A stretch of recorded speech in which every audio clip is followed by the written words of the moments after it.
All right, so thank you for joining us. We're with Tim Goldich. We just got done watching his presentation, a little interview with all three of us. How are you doing today, Tim? I'm good. I always love talking gender politics. So I'm always, it's a great, there's not enough opportunity to talk, especially if you have empathy toward men. You don't have a lot of opportunity to speak. So very much appreciate this chance to thank you. Okay, so we'll get started off with this question from Tim or Time Goldich. I wonder who that is. Since you asked the question, you're going to now answer your question. Oh, Rather than believe that men have the power and women are the victims, how would things be different if the world believed that male power is equal to female power and female victimization is equal to male victimization? geez. Who writes these dumb questions? That's what I want to know. So what would it be like? Well, the big difference would be that we would not be motivated to take power away from men if we didn't think that men had the power, and we wouldn't be so profoundly invested in extra protecting and advantaging women if we didn't believe that they were the victims. What might happen? Well, we might settle for truly equal opportunity on a truly even playing field. Imagine, wouldn't that be something? And I would envision that feminism's ideological foundation would be crumbled. There really would be then nothing to justify women having their own special advocacy group under the guise that anything you can do to empower women and punish men leads to equality. So I would envision a whole lot more fairness and, geez, even the possibility of forgiveness. That'd be something. Exactly. Well, it'd be an exciting world because people would be hired more on merit than actually just what check boxes they can take off to say, hey, we're woke and we care about you, as a distraction. I mean, the best people working in the best jobs, I think it would help create society. I mean, we landed a man on the moon in 1969. And after that, it's hard to say that we've really done any great accomplishment to that level. And it's like, that's when the advancement of mankind, I mean, we've advanced, but not to that monumental scale. And it's like, what would happen in our world today if we just stopped with the gender politics? Or more importantly, what if it never started? Would we be colonizing Mars right now? Maybe Instead, so. dealing. We certainly use up a whole lot of energy, and we feed a whole lot of negative energy into the system with this whole gender politics, this whole contest for the coveted title of MVP, most victimized and powerless. It's a real deadly contest that can have no resolve and no positive outcome. So yeah, wouldn't it be something if we just never had gone down that rabbit hole? But perhaps it was necessary to go down that rabbit hole in order to come out the other side. Right. Okay. Stephen Hetterly has the question, how do we sell the idea that men and women are different but equal? Well, yeah, because there's a large contingency out there that basically cannot see gender equality unless men and women are identical. And it becomes very simple. How do you sell the idea? Well, geez, I mean, isn't that what diversity is all about? I mean, there's this fundamental contradiction. We're seeking diversity, right? we must have diversity. We must have diversity because that bolsters us, and we get so much more out of whatever it is we're trying to do if we have diversity. But what is diversity if everybody's identical? There is no what kind of diversity is that? So you have to have. So let's have diversity. Let's have men and women be diverse. Let us have the benefits of all the ways in which men and women are the same and overlap, and all the ways in which men and women are different and contribute different things. That might be a way to sell it. So I just want to tell our participants out there, the attendees, send in the questions, because Tim, like he says, he loves to discuss gender politics. So let's really have a great time today. So our next question comes from Ken Jovette. He says, "Hi, Tim. I absolutely loved your book, Loving Men, Respecting Women. It's a great concept. I wish it were possible. I see equilibrium works. Things gravitate to nature. That is, men provide and protect women, attach and make babies and families. How do you see loving men, respecting women happening and coming into being?" Well, first of all, not easily. Let us admit that loving men, having empathy toward men, and respecting women, holding women accountable as autonomous, empowered adults, changes everything. And change is never easy. So, yeah, this loving men, respecting women, the future of gender politics. I'm proud of that title because I could stand up and speak it anywhere in any situation. It goes over easy. But when you get down to the nuts and bolts of it, it's radical. It's actually radical. How do I see it happening? Slowly, as a matter of degree. First introducing the concept of it, getting consciousness around it, and then talking about the benefits. The benefits of loving men and lending men love, empathy, is pretty self-evident. The benefits of being held accountable are tricky, though. You see, how do you convince women that it's really a good thing? See, accountability is like medicine. It tastes bad, but it's good for us. And you can't really be an adult without being held accountable. But the opposite of being held accountable is being let off the hook. And who doesn't want to be let off the hook, you see? Yeah, we have a long way to go with this, loving men, respecting women. It will take time. Gotcha. All right. So Dan Sullivan has a question. Do you see connections to the Marxist repudiation of the natural law concepts that developed during the Age of Reason? Evolutionary biology is an elaboration of natural law, he clarifies. It seems that feminism is turning women into inferior men and men into inferior women. Oh boy, yeah, okay, so now we're in the nature-nurture rabbit hole, which runs very, very deep. It's not clear.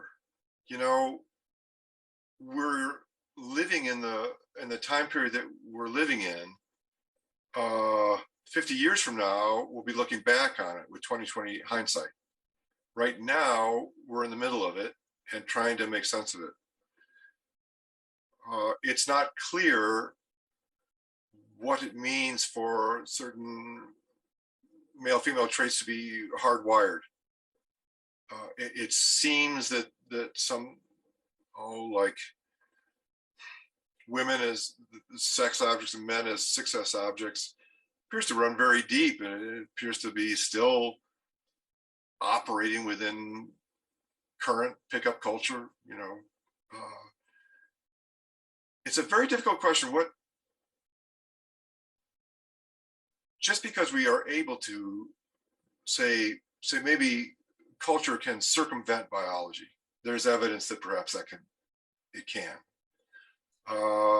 Is that a good thing or a bad thing? Those are judgments. There's no objective way to. People seem to think this is good and this is bad. This right here, this is the good thing, and over here, this is the bad thing. That's dualism. But duality, that I subscribe to, is that this right here is good and it's bad. It has aspects of both. One thing that I really like to say about this question is there's this fear of going backward, that we'll go back to the 1950s. I don't get that. What? The time only goes in one direction. It only goes forward. We don't go backward. It doesn't happen. It's never happened. There's an old saying: the more we change, the more things change, the more they stay the same. And that implies that certain things that we've never left them. They just seem like they're in the past, but they're really still with us. But this notion that we go back to the 50s and it would be June and Ward Cleaver, raising the white picket fence, that's gone. That was then. It doesn't. There's no sense in fearing going back to that, because the road only goes forward. Well, gosh, these things are not. It's difficult. Should we fight against nature? Well, yeah. I mean, the natural law is eat or be eaten. It's brutal. The natural law is survival of the fittest. It's cruel. So there's many aspects that we've evolved that we want to evolve out of. It's just not always clear, and people are not in agreement. What is it that we want to preserve, and what is it that we want to change? Okay, so our next question comes from Sean G. In your experience, do MRAs carry scars from being too close to feminism in the past? Well, I would say, I was there in the 90s and all through the 90s. And, back in that day when Warren Farrell was presiding over things to a large extent, my feeling is the men's movement, they just wanted to be heard. We just wanted to be heard. We just wanted our truths entered into the equation. I think we would have been pretty happy if we'd been heard and acknowledged and our issues had been addressed. I think we'd been perfectly happy to call it even, move on. But yeah, I would say MRAs, the men's rights movement itself is wounded by, well, how could it not be?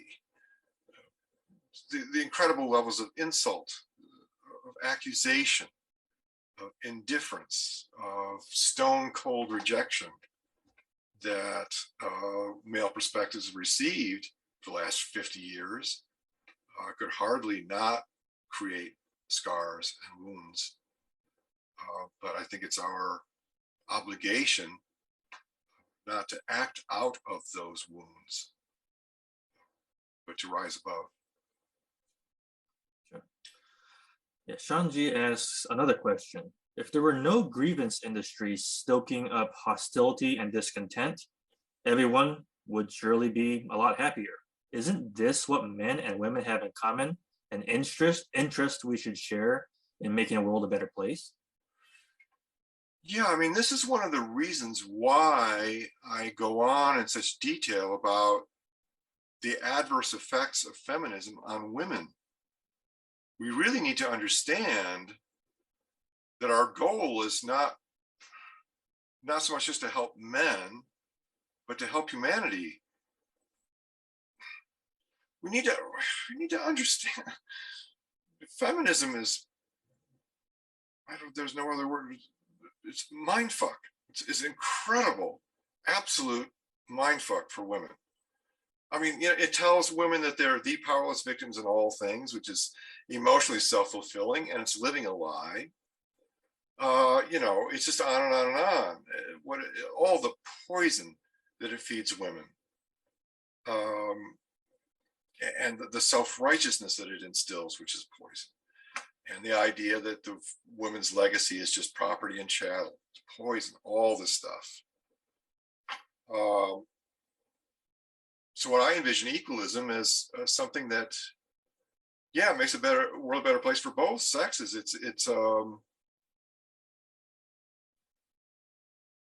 Equalism is an opportunity to do something better. Men have the power, women are the victims. Well, that's false, and it's just been a disaster all around. Not just for men, but for women also. So I see an opportunity to proffer a better narrative, which is essentially that it all balances out. The benefits enjoyed and the liabilities suffered, and the power of the victimization, the freedoms, the constraints, the joys, the sorrows, good and bad, light and shadow, it all balances out between woman and man, and always has. And if we understand that, then there's a possibility of woman and man calling it even. And then what do we got? Well, now we got possibilities of intersex fairness and forgiveness and unity. All kinds of good things can happen if we cease to be at each other's throats. Okay, so we have another question from Ken Jovet. How would you go about getting the general public on your side? What new strategies do you propose for the men's rights movement? Well, I got lots. Oh my God. Do we have time for that? Oh, there's so much. I could go on and on and on about that. In a way, like the game of gender politics, it's like chess, and I think we could be making much better moves out on the chessboard than what we are. One thing we can do is, well, we got to accept that we don't get the victim crown. Okay, we just don't get to have the victim crown. However much we may think we deserve to have it, we can't have it. It doesn't work for us. We do not elicit empathy the way women do, and we're never going to make the Red Sea part just working victim. That's basically a female strategy that works for women because women elicit the necessary empathy. What men get is the greater respect, and that's what we need to be working. We need to be coming up with a solution. We need to take leadership. And how do we solve? Well, we offer the world a picture of how we can make the world a better place, how we can heal the gender divide, and repair the social fabric. These are things that most people are going to be on board with. These are sellable things. All right. So, I mean, I could go on and on. I see the men's movement sounding like, do we have time for this? How are we doing? All right. This is kind of important. I'll keep going with this one. All right. So we'd send open letters, dear feminism. Okay. And we don't care at all about reaching feminism and feminists. Our intended audience is the general public, because the general public is all powerful. If we really want to absolutely change things in this world, the general public has to be on board. And so we're basically playing to them. And we have questions like, we say in our open letter, okay, so men, suffer comparison to women in virtually every measure of well-being, and you do your litany of all that, and then you follow that with even so, we of the men's movement are willing to call it even if you are. What do you say? You paradox the thing. You work it cleverly. Feminism is nothing if not clever. We of the men's movement, we can envision a better future, more unified, with less intersex rage, rancor, resentment, victim and vengeance poison, if only woman would be recognized as what she truly is: equal partner, equally empowered, playing an equal overall force of influence in the human system. What do you say? These kinds of things, to me, they create, well, checkmate out there. I can craft many of these kinds of equalist messages and envision feminism having no way to respond to them. What's it going to say? Oh, women are not powerful? Well, then you just come back with, well, what are you saying then? Women have no efficacy? Women are weaklings? What? Women are just simps? What then? Well, what does that mean then? You see, you can paradox it and work it, as long as you give up this need to be the victim. It opens up a whole world of possibilities that a men's movement or an equalist movement, or whatever you want to call it, could take advantage of and really change this world. But it goes nowhere with this whole, women have the power and women and men are the victims. That's no step forward. That's nowhere to go. Gotcha. Well, thank you for that answer, Tim. So we had a You question. asked the last one, Vernon, didn't you? What? Did I? I thought you did. Do you want to take it? Yeah, I'd like to take it. Alrighty. So Philip Tanzer asks, I disagree that the road only goes forward. He said that in regards to human behavior evolution. Doesn't the road depend on the external circumstance? As soon as the external structure collapses, we bounce back to more traditional roles based on biology. Do you disagree? No, I don't disagree. Yeah, thank you for that corrective. Well, as you could see, I was struggling with it. Yeah, that in a sense, time's arrow is irreversible. It does only go forward. And yeah, in a sense, you can, if you want to use the road analogy, it's like you can leave one small town and go down the road to another small town, and you're pretty much right back where you were. It's forward, but you could go to Greenwich Village, whatever is more advanced or progressive, and then get back on the road, and you're in Podunk, Iowa, and you're back in some more traditional. Yeah, it's complicated.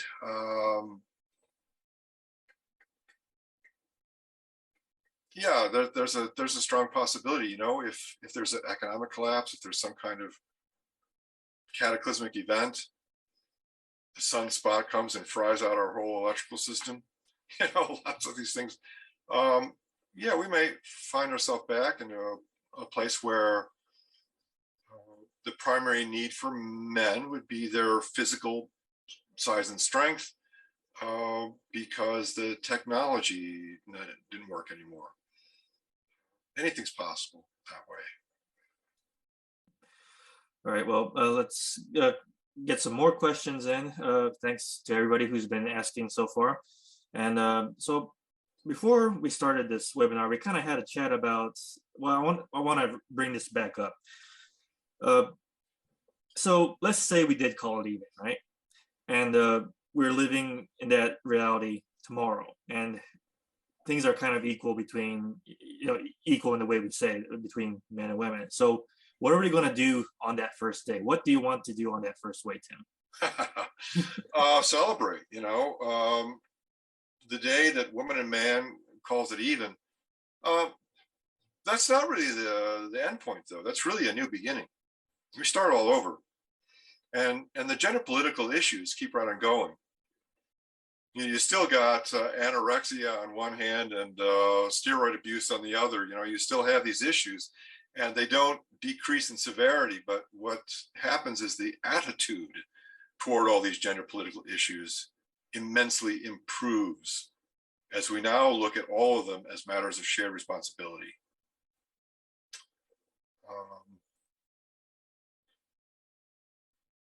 What's the alternative? So the alternative is like Naomi Wolf with her beauty myth. She writes in there, based on a statistic she got from a book from Gloria Steinem, that 150,000 women die every year of anorexia. Well, 150,000 women, it's estimated, suffer from, not die from. But she turned this into like some Holocaust. She said it was like a Holocaust of men starving women to death. And that, you see, I envision wouldn't exist in a world in which woman and man called it even. If you're not fighting so hard to prove that men have the power and women are the victims, or to prove that women have the power and men are the victims, you're not pulled down that poisonous road. So now you look at anorexia and so on as how did woman and man co-create this? And this so that the women are trying to achieve a Barbie doll figure, and the boys are trying to create a G.I. Joe physique, and they're both, at the extremes, heading down a very self-destructive, even perhaps a fatal path. But rather than each sex blaming the other, one of the many things I see equalism doing is helping each sex to understand how each sex is often their own worst enemy, and may well be largely responsible for creating its own predicaments and miseries.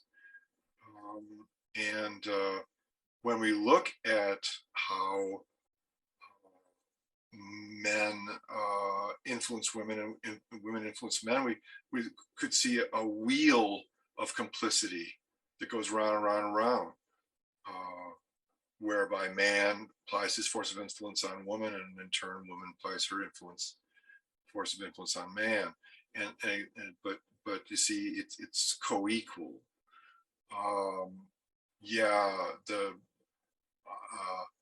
So the day woman and man call it even, that's like a new beginning for a whole new, more evolved gender politics and gender relations. I could go on and on about that. So we have another question from Don, who's going to be coming up next. If, as you suggest, Tim, we say something like, let's call it equal, would women accept men having equal rights along with equal responsibility?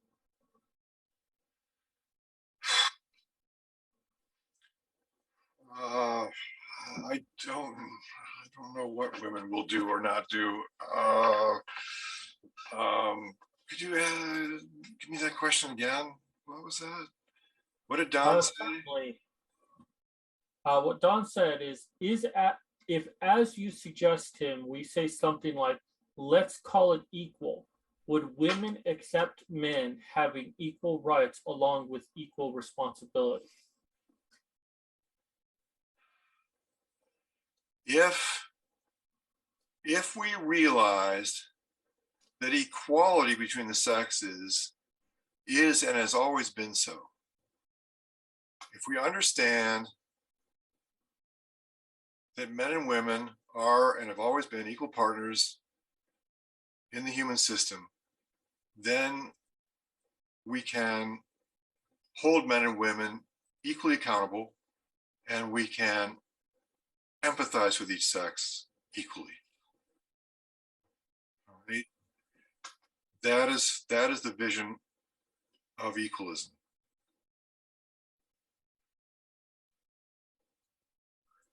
A follow-up question too that comes from Douglas Wallace. Why should women give up their privilege? Because of the duality of all things. Yes, women, you see, women cannot own beauty without being objects of beauty. Women cannot receive extra help without suffering extra dependence. Women cannot enjoy extra protection without suffering the extra condescension that goes with it. Women cannot be let off the hook in accountability and still be as respected.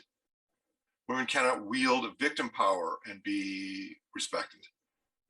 In a world where both sexes suffer, what is there to admire and revere in she who claims to be the powerless victim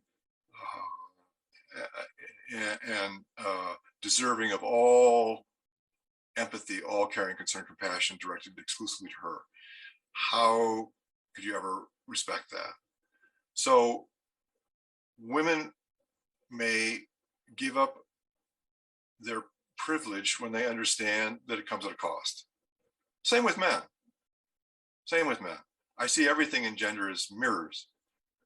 There's the male version of the thing and the female version of the thing. Men have been, as long as men own toughness, strength, and courage, they're going to be worked as mules. They're going to be disposable. They're going to be given the hard, harsh, hazardous work. Because I mean, what are you going to do with? Oh, there's a phone. It's the cost of taking ownership of this toughness, strength, and courage. There's cost. These every gift is a burden. Every burden is a gift. You got to understand the duality of everything, and then it becomes easier when men can give up this notion of themselves as courageous and heroic to the degree they realize that leads them to be relatively disposable. On the other hand, men and women may cling to their privileges, and as long as it comes out even, as long as women have their privileges and men have theirs, if women get a special deference and men get a special deference, as long as it's balanced, that's okay with me. I don't intend to dictate how humanity is what they're supposed to do, or it's more I would try to change the thinking, the understanding.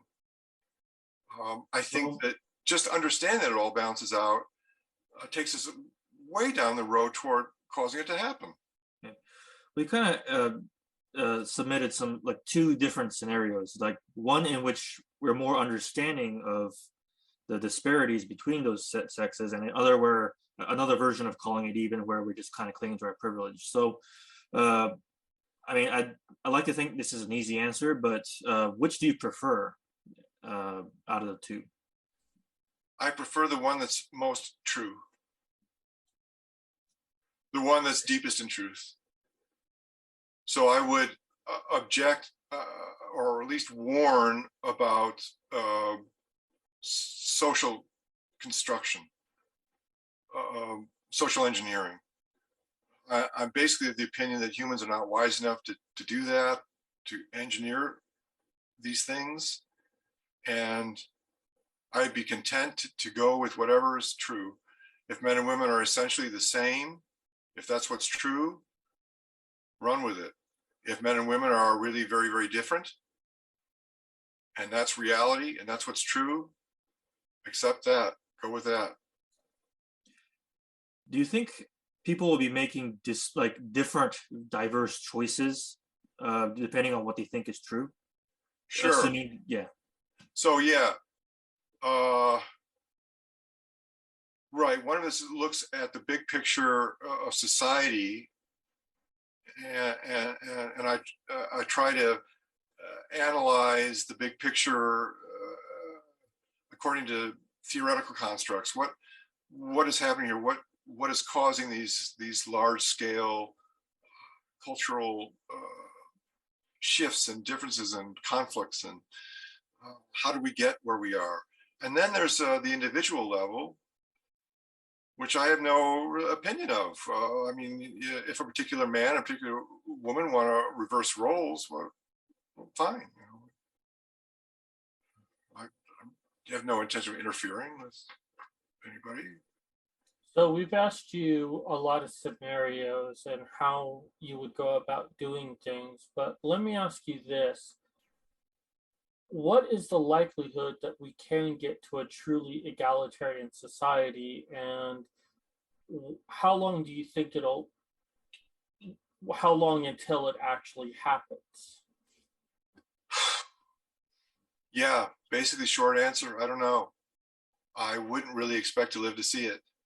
I suspect that instinct and eros are in control of gender and gender reality. Not maybe down to the individual level, where you have individuals that do it any way they want to see it. But when you're looking at the big picture, you're looking at society. My best guess is that instinct and eros being eroticism, it's the erotic aspect of love.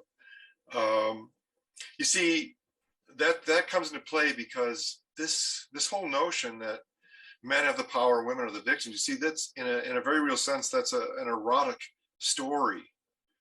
That's the story of hot, hunky heroes, empowered alphas, coming to the rescue of sweet, weak, demure, beautiful, innocent damsels in distress. And that story is as old as the hills. That goes all the way back to the mighty Odysseus and the fair Helen of Troy. So I mean, those things run really deep in the human psyche and archetype. And I think we don't realize how powerful they remain within us now. So that sentimentality is what largely bolsters, it's what feminism draws upon, is this instinct and eros to present men of the power, women of the victims, man bad, over-empowered, oppressor, victimizer, woman good, innocent victim, is drawn from these deep